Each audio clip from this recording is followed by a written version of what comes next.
It is Texas primary runoff election day. Right now, voters are at the polls to make their decision on several key races, and you still have plenty of time to cast your vote. The polls are open until 7 p.m. tonight. Thank you so much for joining us this midday. I'm Matt Howerton. From a heavily competitive race for the U.S. Senate to a local congressional district race in North Texas, we have you covered all day. Chris Sadeghi starts our coverage on the high-stakes election.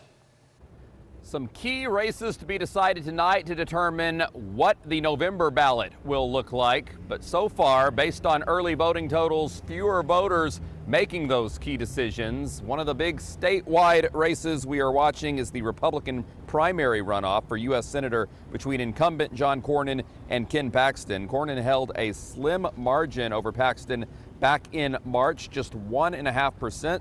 But not enough to win the race without tonight's runoff. And since then, Paxton secured the endorsement of President Donald Trump. On the Democrat side, a big race we are also watching, the newly redrawn congressional district number 33 that represents much of North Texas. Colin Allred versus Julie Johnson. Allred topped Johnson by 11 points in the March election, but he failed to hit that 50% threshold. That's why there is a runoff tonight.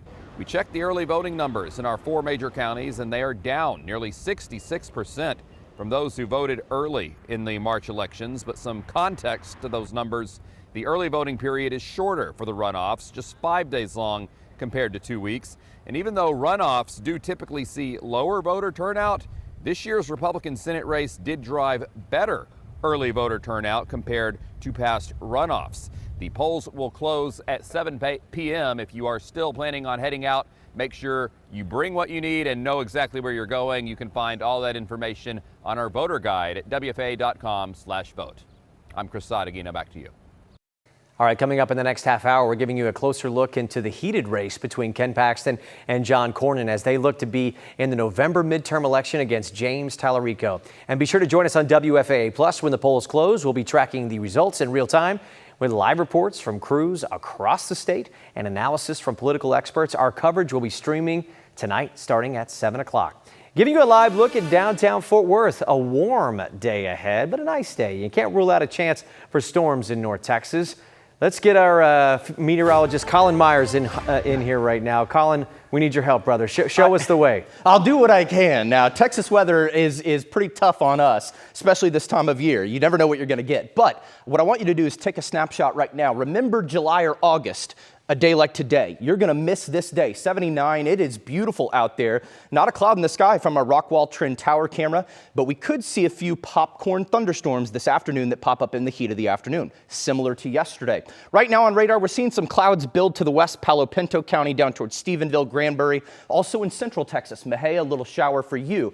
Let's zoom out. I want to show you what's going on. There's a little cold pool of air just up in the middle layer of the atmosphere. It's spinning down near El Paso, down near the Big Bend area and New Mexico. This is going to move north and east. When it does, it's going to force up showers and storms because we have plenty of moisture. And you can see it's already pushing some cloud cover and some shower activity to the north. Again, come July or August, those endless days of nothing but heat and dryness, you're going to miss days like this where it's kind of nice and it's starting to warm up, but in the afternoon you have a chance of a shower or storm. Sub-severe, hopefully. We could have 1 or 2 that get strong this afternoon, like yesterday. We had a couple warnings, but again, widespread severe activity not expected. But right now, pretty quiet. Timecast, I think, does a good job. Here we go through the afternoon. Here's 2 or 3 o'clock. A couple of storms popping up. It is favoring our northern counties, so Collin, Grayson, Fannin, Denton. But don't take exact locations to heart. These could pop up, and 1 or 2 could be briefly heavy. Can't rule out a flash flood warning or a severe thunderstorm warning. Most of us, though, get by with these brief showers or storms that help us out this afternoon. Again, this is a nice May day. Erica? All right, Colin, thank you so much. It is 11:04, and let's talk about your traffic impact drive this midday. As it stands right now, as you make your way through Denton County, we are dealing with some delays. This is because of road work on 35 and Rector Road. I want to show you where this is on the map, show you the map as a whole. Wasn't the busiest Tuesday early morning drive, and I wouldn't say it's the busiest midday drive, but these couple road work spots are causing a bit of problems and delays like we can see. 35 North Rector Road, so making your way Denton Hampton in towards Sanger this morning. That's going to be the one area that you want to watch out for. The second spot that we're dealing with here is near Love Field. I'd say less impactful, but still something to note. 35E northbound and Empire Central. Looks like we just have a right lane closure here. Again, delays are not as significant, and it does look like we've got road work on either side of the interstate there. Then just a little bit west of the downtown Dallas area along I-30 and Hampton, we also have a right lane closure. I would say with this one too, doesn't look to be extreme delays in the area, which is good news. This is how things are moving at the high five. No big issues or delays at 75 and 635 right now. A little bit of volume in general, but no significant backups. And your commute across Collin County, easy breezy along 75 in Plano here at 15th Street. Matt. All right. Thank you so much, Erica. Now to a story we brought you as breaking news this morning.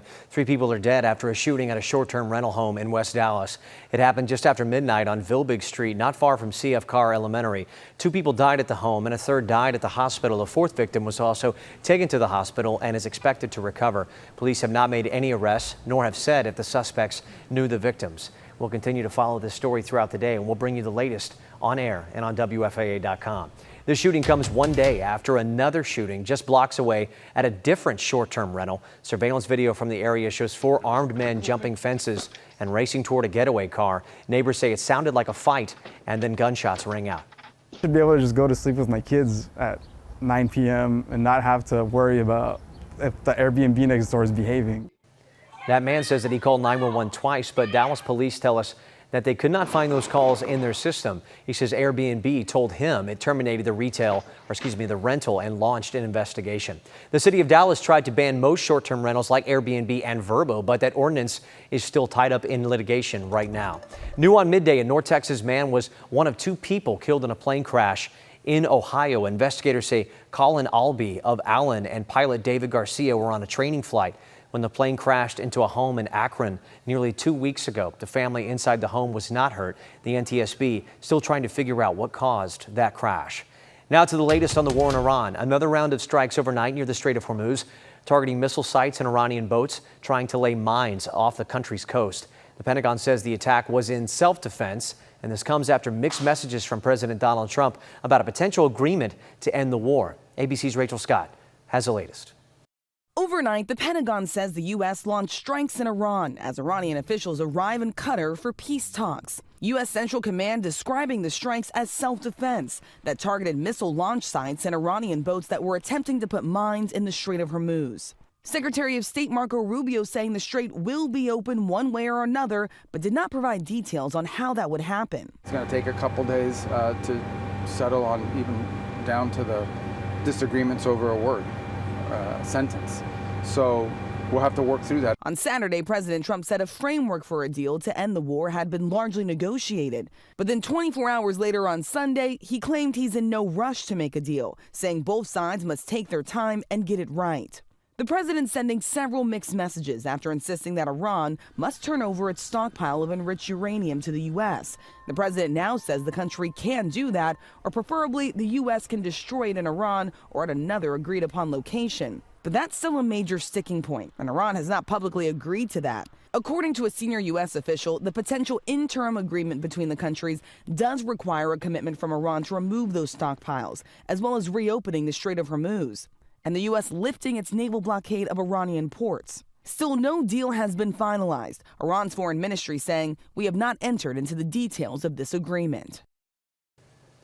Recent talks of the peace deal has helped bring down oil prices, but the price at the pump remains high. The average price a gallon in Dallas is $4.04, 33 cents more from last month. It's also higher than the statewide average, which is just below $4 at $3.99. And the national average sits at $4.49 a gallon. In California, officials are allowing some people to return home after they said the risk of a chemical tank exploding at a facility is no longer there. Heat and pressure led to smoke coming out of that tank last week, and the tank had thousands of gallons of a toxic chemical that forced the evacuations at first. Throughout the weekend, though, officials doused the tank with water to bring down the temperature, but the tank still poses a risk. It's not over yet. We still have work to do. We still have to mitigate a fire and very small explosion concern, and also a spill potential. Thousands of people are still under evacuation orders as those teams continue to monitor that tank. And tonight, Plano City Council members are set to vote on a big step for AT&T's new headquarters.